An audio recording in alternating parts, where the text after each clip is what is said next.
പാടിക്കോ.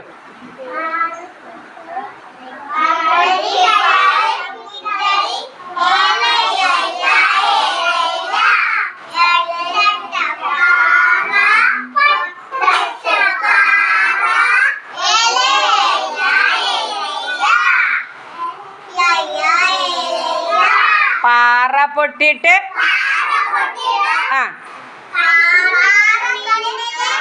പാറ പൊട്ടിയിട്ട് പാറക്കണ്ണില്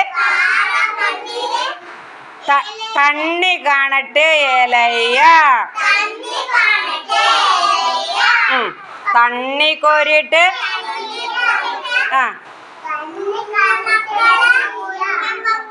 കഞ്ഞി വെക്കട്ടെ ഏലയ്യ. കഞ്ഞി കുടിച്ചിട്ട് കുഞ്ഞിമക്കള് പയ്യകറ്റട്ടെ ഏലയ്യ.